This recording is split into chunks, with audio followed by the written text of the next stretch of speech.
Hey, I just want to talk. This is not even a word. I just want to talk. Just between me and you, okay? I'm going to talk about low self-esteem. And I'm going to talk about stress also. I read an article, and the article was talking about how high blood pressure in African Americans is so much higher than high blood pressure in Africa, in the motherland. And we know what the difference is. We're not going to talk about that so much. What I want to talk about is low self esteem and the pressures of the stress of being oppressed.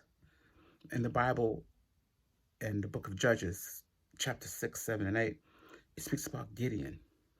And at the time, the people of God had fallen from favor. They didn't behave themselves properly over and over and over again. This is not just one time. It's just like us. So we should not look down upon them. And they were being oppressed. And this oppression was so severe that they lived in caves.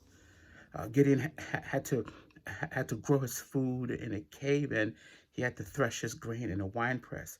They were fugitives for food. The Midianites, who was a son of Abraham, would take everything they have. Their brothers were oppressing them, and they lived like this, like animals, and they had to dig and live in caves, and they lived horrible lives. And an angel came and said to Gideon, "Up, you mighty man of valor." And how Gideon did his thing. We know the story with the 32,000 and 10,000 and 300.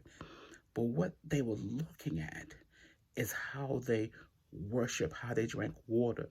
Water represents spirituality. That's what God was looking at. And those who just bend the knee right away, he found that those were the idol worshipers. Those are our step and fetches. Those who want to go to the other side. And really, when you're submissive like that before men, before women, you're not respected at all. And God wanted to use those who were still alert, whose spirits had not been crushed. And I'm saying to you, don't let your spirit be crushed. It is not that an oppressor. It's not that you're having a hard time. What happens is whether or not you believe what God says. The final battle is in Revelation. It's a metaphor. Now, hear me. It's not so much a battle against the Antichrist, more so than it is a judging of whether or not you believe God. As it begins, the churches who believed and did not believe, and those who took the mark and did not take the mark, those who bowed down to the idol, and those who drank water properly, who took of the Spirit properly. That's the battle. The battle is not other men. The battle, of course, is wickedness and evil in the high places, but essentially, is what you do. And today, I want you to believe just how great you are. I don't know of many people who can undergo what we are undergoing and yet still achieve. That tells you something. Now, with Gideon, he came from a very prestigious tribe, the tribe of Manasseh, children of Joseph. They were the elite, and they found themselves digging in holes. And we, our past, though murky, is rich also. Never forget that.